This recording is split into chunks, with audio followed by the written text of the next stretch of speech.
Welcome back to the show. So, if you are listening to this or watching this on YouTube, then there is a good chance that you are in the business of helping people to change, helping people transform. And the truth is, there are unique marketing challenges that come with speaking to people in your desired target market, the people who are looking to change or they are on the journey to changing their life or their health or whatever journey it is that they are on. So, how do you market to these people? How do you speak to your audience about this issue? Well, I've got a guest with me today who is going to help us with this. Her name is Jackie Bebenroth, and let me tell you a little bit about her. Jackie is a change marketer, and she draws from 2 decades of experience as a brand strategist to help visionary leaders transform their businesses and beyond. So Jackie has developed a communication methodology that's called the Change Stage Framework. And this framework is something that she has proven to connect, convert, and cultivate audiences for sustained impact and business growth. Now, at her agency, Muse, she leads a team of strategists and creatives who are dialed into the needs of clients, specifically in the nutrition and wellness segments, where, of course, behavior and lifestyle change is a prerequisite to success.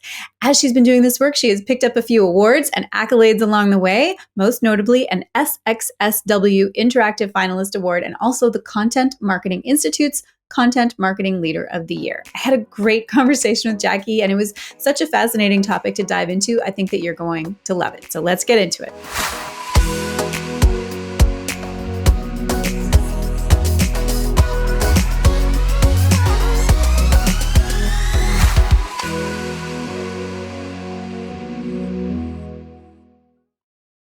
Well, hey, Jackie, welcome to the show. Hi, Kim. It's great to be here. Yeah, it's awesome to have you here. Now, before we get into everything, I would love for you to just introduce yourself to our audience and just tell everybody a bit about you and the work that you do. Certainly.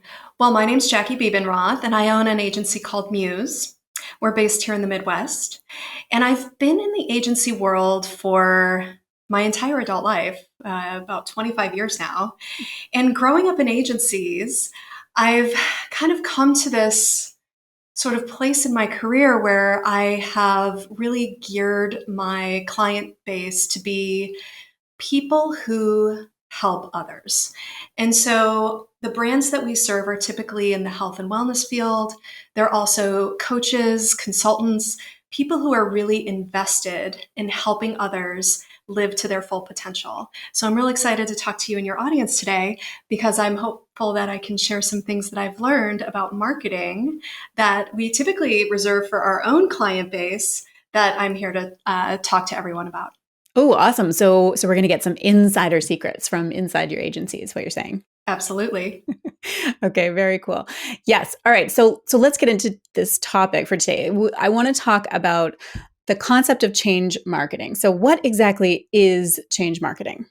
So change marketing is a philosophy that we have here at Muse that really is about, it's an alternative buyer's journey.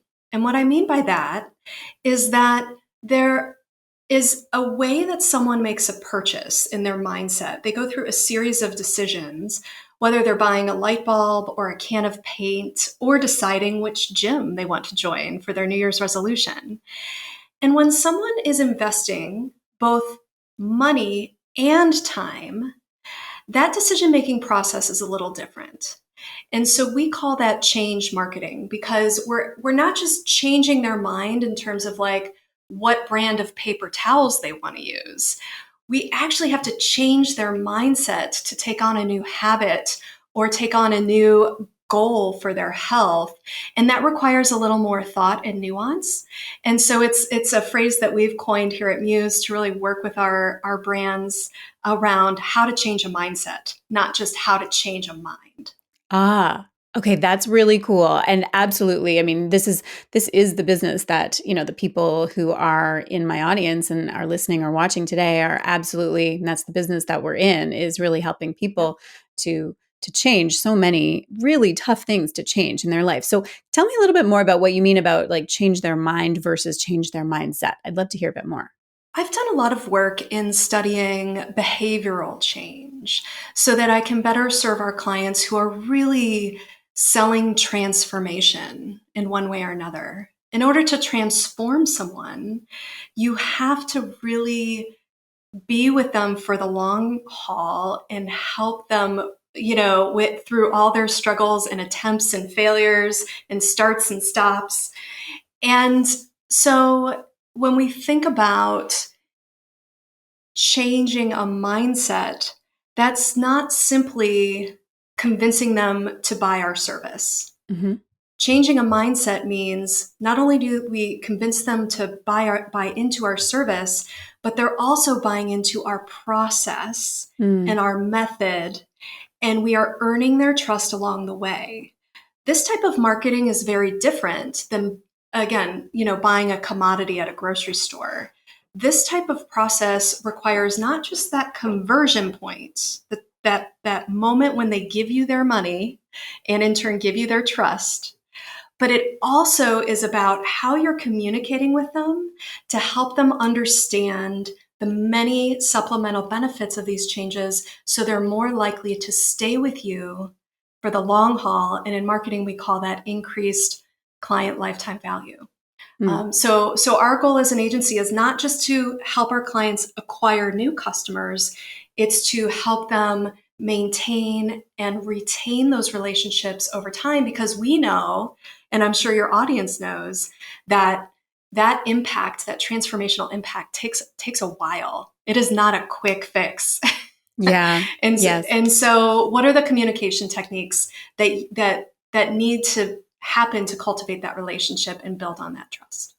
Yeah, that makes a ton of sense because you're right. Like marketing to people when you are, many of the people in my audience are coaches, right? So they are marketing to people they want people to buy a coaching program or package or, which is so much more of an investment, not financially, but like a time commitment. And, can I really do this? I know that these are the questions that the objections that people hear, right? Do I have time for this? Am I up for it? I'm not sure if I can do it, all of those kinds of things, which is a completely different set of objections that needs to overcome rather than, like you said, just go to the grocery store. Nobody has an existential crisis over whether they have time for this apple or this kind of toilet paper. Like it doesn't bring up any of those issues. Yeah. When you're saying to somebody that they, to purchase and to invest in this program, it's going to require some work on your part to actually do some of these actual transformational lifestyle habit change and all of that kind of thing. So it's very different, like marketing message. So what are some of the things that people can do? Because I know that this is the thing that you help people. How do you communicate and how do you, quote unquote, convince somebody that this is a good thing to do and they don't need to have an existential crisis over it? Well, I think that there's a couple of things. So number one, it's important to understand that the mindset of the person that you're about to serve, like we live in this quick fix society. We live in this like instant self gratification. So, you look on Instagram or anywhere and there's like before and after, so people, they have this in their mind that they're just going to like point A, point B, and they're just going to get there. Yes. And we all know that that's not true. So the most important thing when you're in that sort of space of closing the deal, or maybe perhaps when they're just starting out with you, that relationship is new, the most important thing you can do is give them a roadmap. So if you haven't thought about a process visual, this is a very important communication tool that has been proven in studies to improve client satisfaction and improve longevity of the client. Like if you have like a multi-step process, even if you don't come up with one, so the first part is maybe discovery, and the next part is diagnosis, and the next part is planning, so you've got these steps and you've got that laid out in a visual. Help people understand what the method to your madness is, and also where they're going to be throughout the journey with you. So say they're moving from stage 1 to stage 2, like what metrics have you both agreed on that are important to measure that jump to the next stage of your process? When people understand where they are in your program, they are more likely to want to move forward to a commonly agreed upon destination versus if you're just like, you know what, trust me, we're going to work together every week. This is going to be great. Like, people feel lost. And ultimately, if you don't tie that into some sort of measurable quick win, it's not going to last. They might finish the program and then they'll leave, or they might not even finish the program because they're just not convinced that there's any progress being made. Right. Okay. So it sounds like one of the things that you need to get to convey is kind of that sense of like confidence and trust. If you can present a journey, a roadmap, I think that's what you called it, or a blueprint, Yeah. something like that, where people can, and especially visually. So that's a really great tip, that when people can see something visually, I mean, I know I'm thinking of myself, like when I see something and I can see the whole framework laid out, it does give that feeling of confidence. Yeah, it gives confidence. And, people are skeptical, and consumers are more informed than ever before. And so not only does it show them that you know what you're doing, it also shows them that they are going to be progressively improving along the way. And if you just make that claim and walk away without any sort of evidence or proof, they're more likely to forget it. And so I always encourage our clients not only to have that process, even put it on your website. It could be a differentiator between you and a competitor. And then pull it out and use it throughout the program so people truly understand, I am being guided. And that's why I like that analogy of a roadmap, or sort of I don't know, just a map for navigating through all the many challenges of the journey. Yeah, agreed. Because it is that skeptical piece. I totally agree. And so it creates that feeling of like, of that they are in good hands. They can trust that you've got them, that they're not just going to be, left to wander and figure it out themselves. It gives that extra piece of confidence and trust that you're going to help them because it's very clearly mapped out. So I love that. Of course, I have to say, like, change is pretty scary. Like, just the word change is pretty scary for a lot of people. So what about those people who just don't like change, or say that they don't like change, or they even fear the word change? How do we communicate with people who are in that mindset? Oh my gosh. Well, you just hit on an actual moment in my life where I actively chose to focus on the topic of change. Because when I was a young copywriter in a large agency back in my 20s, I used the word change. I forget what I used it on, like a website or something. And I was like, this product's going to change your life or something. And my creative director came to me and said, never use the word change in advertising. You are going Really? to scare people. They are going to run the other direction. Change is scary. And I was like, really? And she actually said, instead use words like evolve or transform. It's like warmer. But you're right, change is scary. And so what I would say, in having deeply studied this, again, I'm not a behavior change scientist, but I study behavior change through the lens of communication. Yeah. And what I found is one study in particular really piqued my interest. And it was this concept that people often make decisions based on the fear of the status quo, not on the optimism for the future. So here's the difference in how that sales conversation goes. Kim, you told me that you have some back pain, you're not feeling yourself, you have chronic fatigue, you're just really not living your life to your full potential. Well, my program is going to fix all that. You are going to wake up in the morning, you're going to skip to work, and you are just going to have more energy that you can even handle. Are you ready to get started? So that is like rainbows and roses, right? And I think a lot of brands really position themselves that way. Like, here are the claims of the outcome. Like, this is what you want. We're going to deliver that. But what's interesting is psychology shows us that if you position it not as a fear-mongering tactic, but more like, Kim, you told me you have back pain. Your chronic fatigue is holding you back from making strides in your career, from being a better wife. You're just not feeling yourself. You've tried all these things. You've tried coffee, you've tried cleanses, you've tried new workouts, and it just doesn't seem to be working.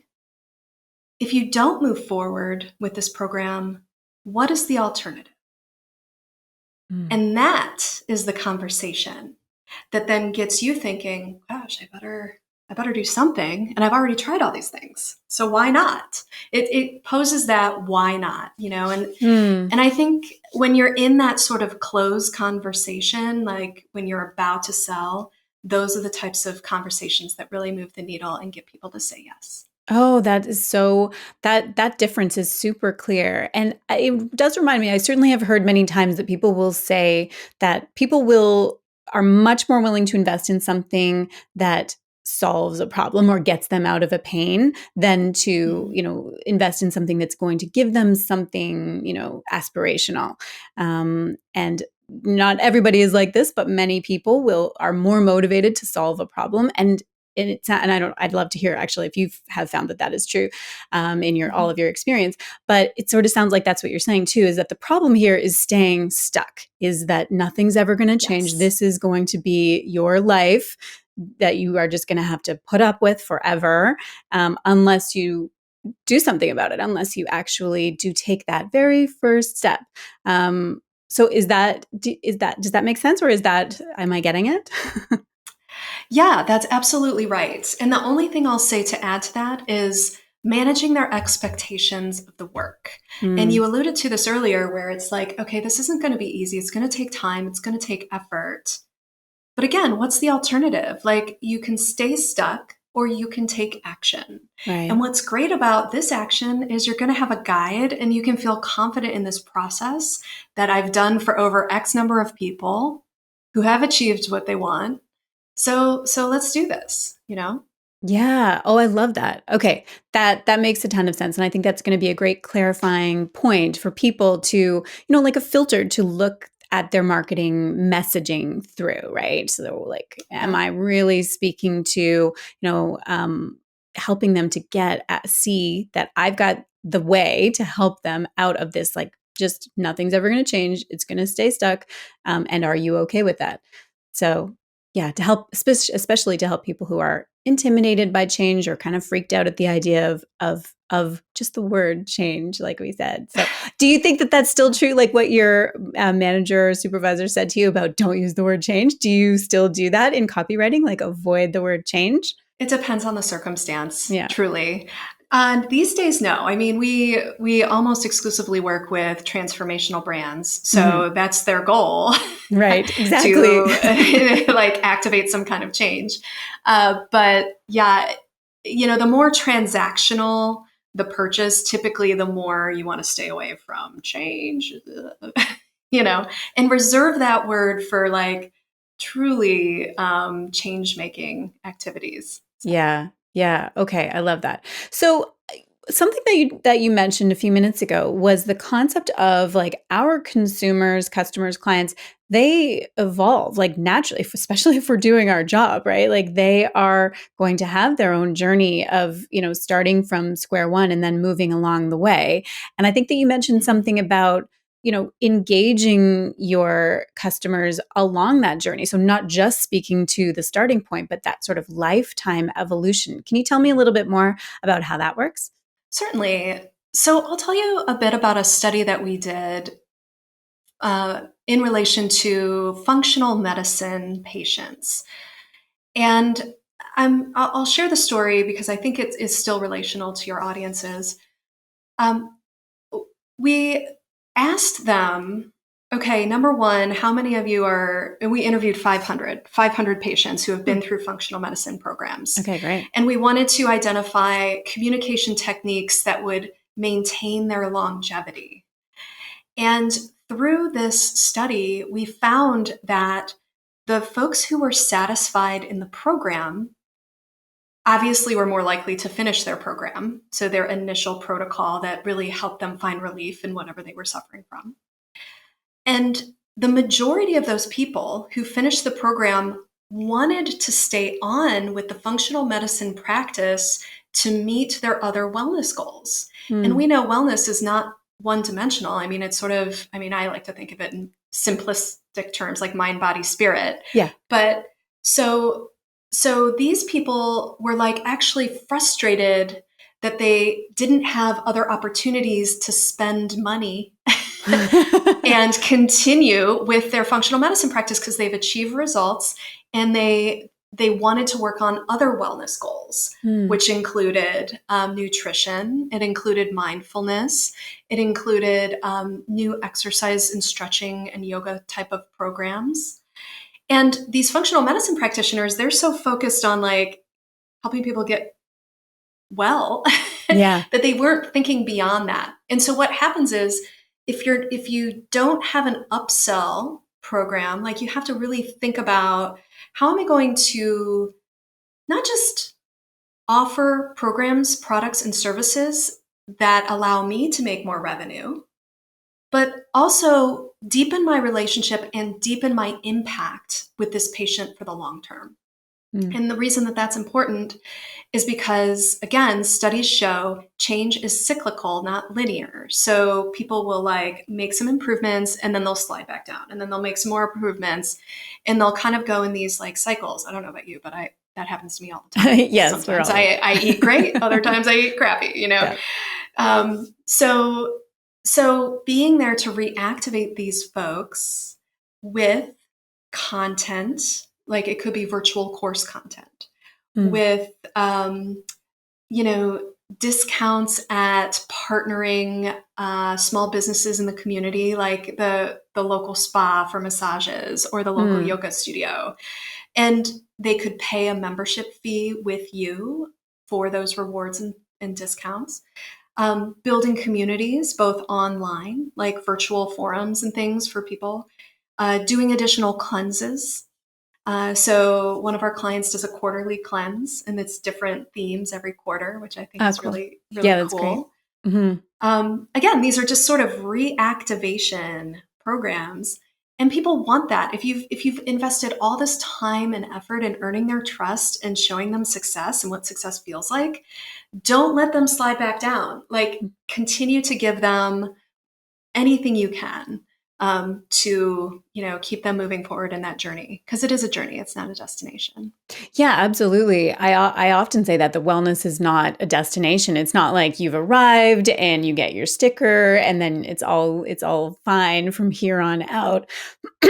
So yeah, absolutely. People need to. I love that reminder to have something that you can offer. I mean, because these will be your best clients. These are the people who really like did the work and really got in there and made some changes to their habits and their lifestyle. And they experienced a major win, whatever it was that you were working with them on.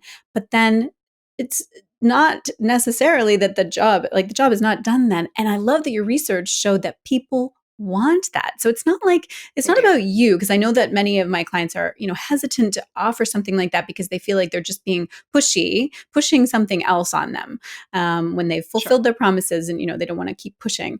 But your research showed, and I know that I'm sure that there's other research that shows this too, that people do want to keep. It's a constant evolution.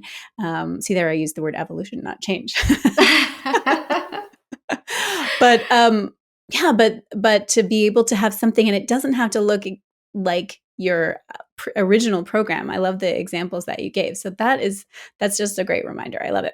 I think that you've got something called a change stage framework, right? I believe that this is something that you've created. I would love for you to tell me a bit more about that and tell me how you came up with that. Certainly. So thank you for asking. This is the framework by which we help our clients plan how they allocate their time and effort to communications, because we can't be all things to all people all the time, right? We have to be very focused in our time and effort and how we communicate. So the change stage framework is 5 stages, and we based it on the trans theoretical model of change, which sounds way more complicated than it really is, but it's also 5 stages. So these are the 5 stages. I'll go over them real quick, and then I'll talk about behaviors at each of the stages so you know how to address some of the things. Mhm. Stage 1 is aware. This is when people aren't even aware that they need your product or service. Mm. Stage 2 is interested.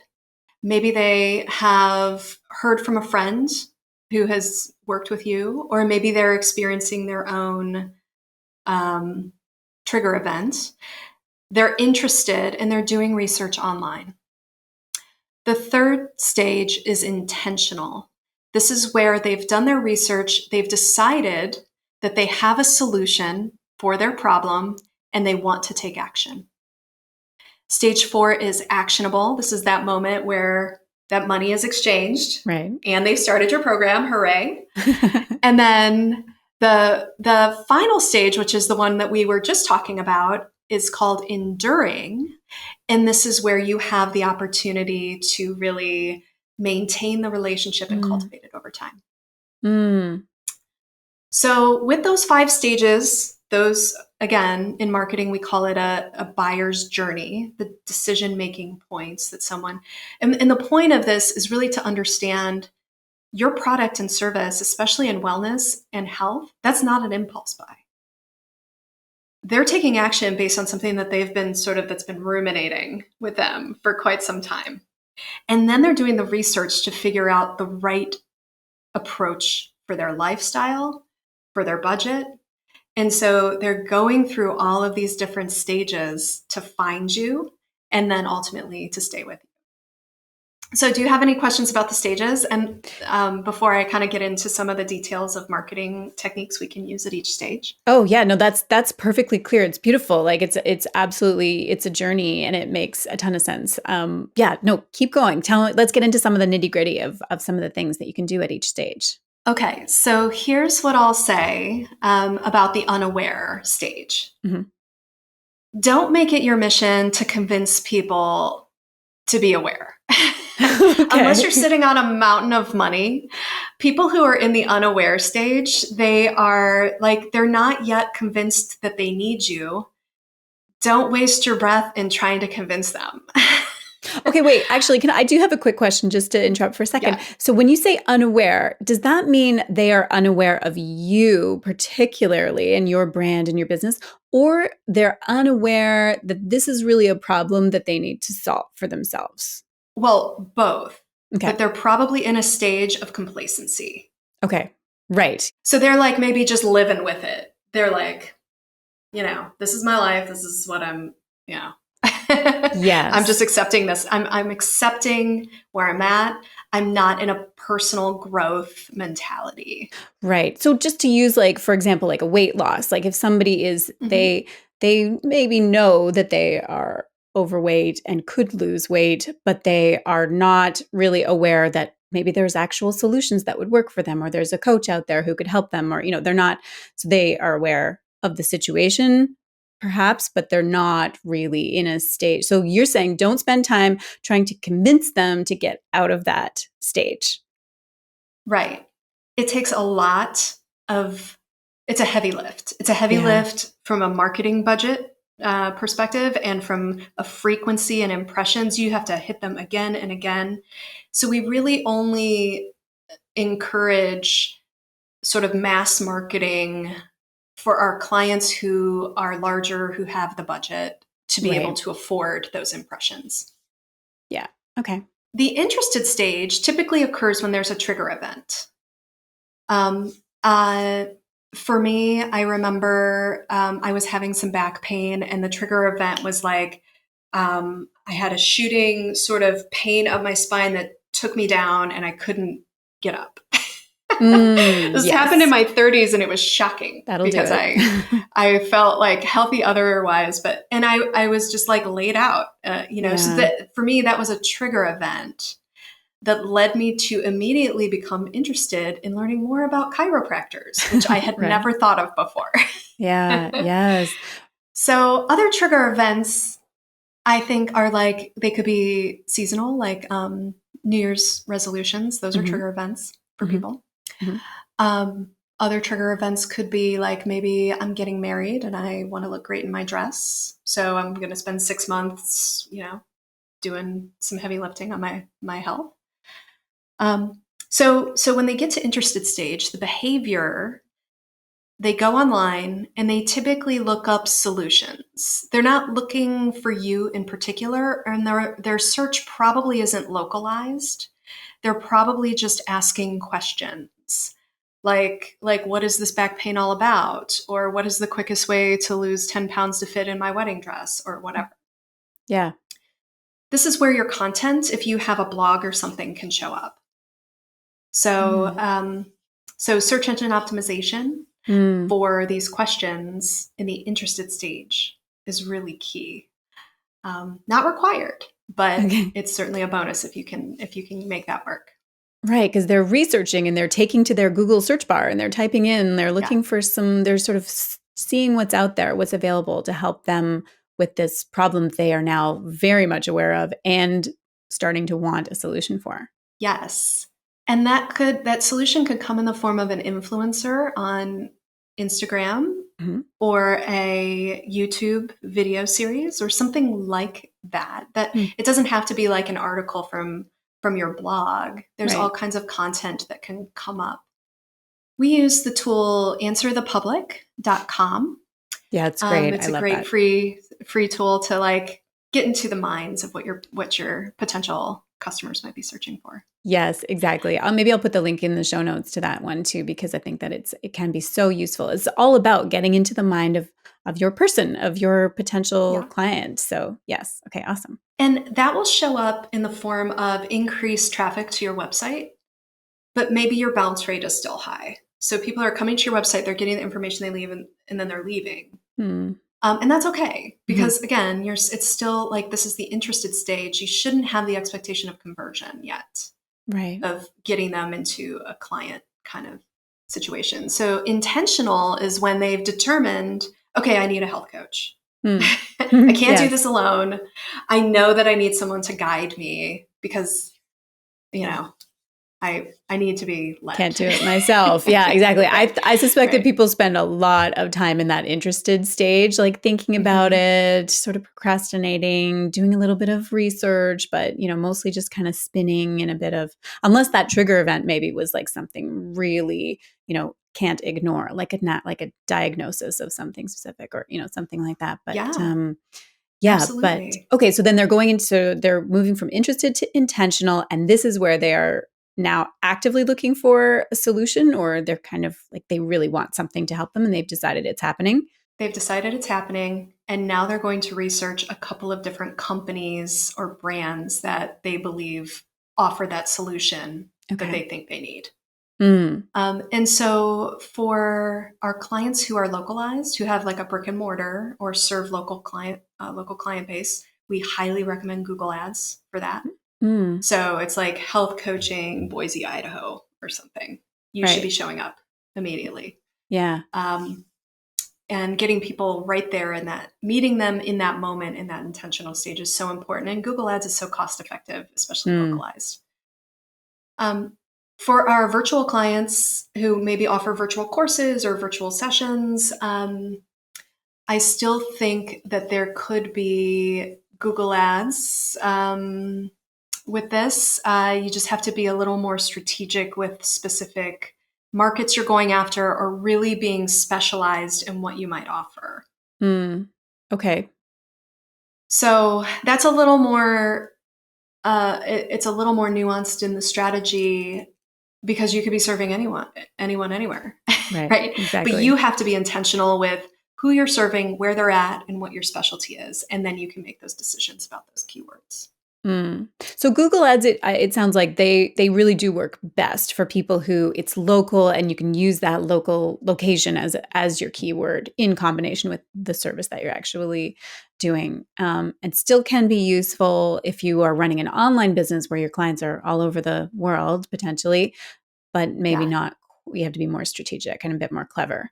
Yes, absolutely. And the more specialized you can be, the better. Like, we have functional medicine physicians who, they specialize in diabetes, or they specialize in chronic fatigue, and they still offer virtual sessions to anyone around the country, but we're very specific with making sure that they are being served up for those specific issues. Right. Okay.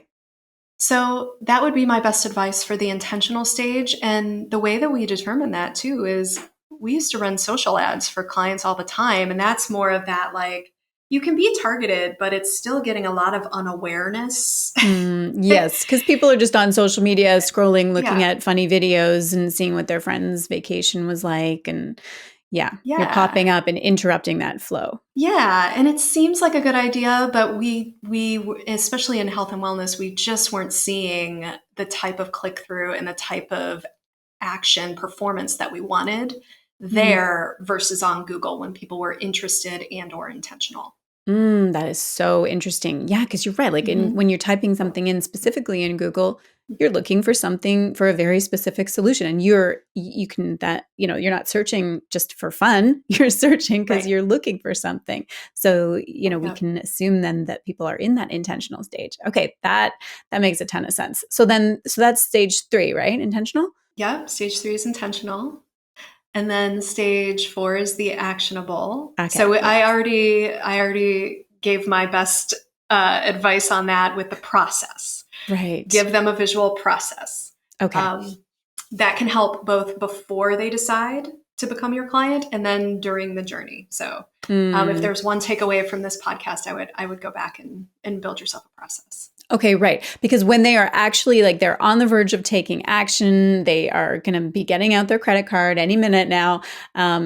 You need to, of course, if we're talking about setting yourself apart from your competitors, because people who are in that mode assume, are often doing a bit of comparison shopping and seeing, who is the best one to help them with this problem. So if you can be the one with that framework, with that visual, so that you can show them exactly, like map it out exactly how this change is going to happen for them, then that sets you apart. Absolutely. Yep, you're exactly right. And we've experienced that from our clients, and we've also seen the studies that show that. So I am very confident in saying, and it's not that big of a lift. Like, I don't know, setting up a Google Ads campaign is kind of a, oh, do I know what I'm doing? Like, do I need to hire somebody? Like, you could go back and build your own process today. Yes. So it's something easy that you can do that can really make an impact. Oh, definitely. And create like a simple graphic. Like, anyone can do that. And then have that living on your website as your difference maker. That's awesome. Yeah. In fact, I just finished mine. Oh, cool. I've had an agency for 11 years and I'm finally following my own advice. So we're going to pop that on the website next week. I'm so excited. That's amazing. Oh, I can't wait to see. Okay. Okay. So then that's that stage 4. And then 5, I think you said it was enduring or was enduring. Yeah. So we spoke earlier about different products, services, or programs you can offer and upsell. And that's a great brainstorm to have, just set aside 2 hours and really just think about what your satisfied clients might want for the long term. You can also ask them, use a Survey Monkey or Typeform and just send out a survey. And say, if I were to offer this, this, and this, which would you be most likely to invest in over the next 6 months or whatever? Right. So that can ask them. Things. Don't guess. I love that. I mean, I give that advice too. Like, there's no sense in guessing when you can just ask them and see what would be what would serve you best. Like, what would be the most helpful? What would you love to see from me or receive from me next? So yeah, that's a great idea. Great reminder. Yeah. And you can do that with content too. So, and that would be my final piece of advice for the enduring stage is really just to stay in touch with your people. Even if it's just like a monthly letter from you, like in a newsletter, and we typically formulate those as almost like a letter from the entrepreneur, maybe a testimonial statement from one of your clients, maybe a video that's like a how-to, helpful stretches for the morning or whatever. Right. Yes. And just that helps keep you top of mind. So even if they dropped out 3 months in or whatever, you're still staying in front of them. So when they are ready to reactivate, they'll think of you. And we have this rule in marketing that you must provide value before you extract value. Mm. So you're giving them this ongoing value in the form of a newsletter. And I highly recommend newsletter over social. Like, social is, you do not own that. You don't own those followers. They are not yours. The rules change on those platforms all the time. So today you might be visible, tomorrow you'll disappear off the face of the earth. So we really, you can control your database. You can control what you, how frequently you put out and how people see that. So your newsletter database is probably one of your biggest marketing assets. So build yourself a plan and stick to it and put that consistent content out, and that'll pay off in the long term. Yes, I love that. And I agree with you 100% about your email subscriber list, and, communicating Mhm. with your list is so much more important of an asset than your social media followers. And that's exactly what I tell people all the time is that it can just go Yeah, away. If they can just decide to change the algorithm, which they do all the time, all the time. Yeah. then you have no control over that, but you absolutely have control over how often you communicate with your email subscribers. It's hard for people because social media is so in our face. We see it all the time Mhm. and we think, oh, that's what I have to be doing in order Yeah. to be visible and to market. And email marketing is kind of like this unsexy cousin of social media marketing. I Like nobody really know. pays attention, but it is, Yeah. do not neglect the email list. So I love that you backed me up on that, because I'm saying that all the time. So amazing. Yeah, and the only exception to that, I will say, Kim, is like if you're an influencer, more power to you. Yeah, But that's a very, very small percentage. And we certainly don't work with influencers. We work with brands, right. and so that is a best practice marketing technique, and we do not deviate from that. Always put more effort in your owned land than your rented space. Oh, that's a great soundbite. That's a Mhm. really nice way of encapsulating that concept. So perfect. Okay, cool. So I mean, this has just been such a great conversation. I've really enjoyed all of this wisdom that you've shared with us. I would love to know, tell us where people can go to connect with you and learn more about your work. Certainly. So you can find us at museheadquarters.com. That's our agency website. We also have Instagram at Muse Headquarters. We have a Facebook at Muse Headquarters. And then my personal Instagram, which I'm just starting to put some effort into, is Jackie Bebenroth. So I hope to see you all there. You can also download that study that I referenced about the functional medicine Mm. patient perception report at Muse headquarters under the resources section. And it's a great read. It's free to download. And I think it's got a lot of parallels with the health and wellness community. So. Oh yeah, absolutely. I mean, in fact, I certainly do have many people who are in the functional medicine world who are in my audience. So that is absolutely relevant. So definitely everyone needs to head over there and grab that resource. And I'll put all of the links in the show notes, Jackie. So yeah, this has just been great. Before I let you go, I would just love for you just to ask you one last question. If you were going to share one key takeaway from our conversation today, or just like one, maybe the first step that our audience should take right now, what would you say that should be?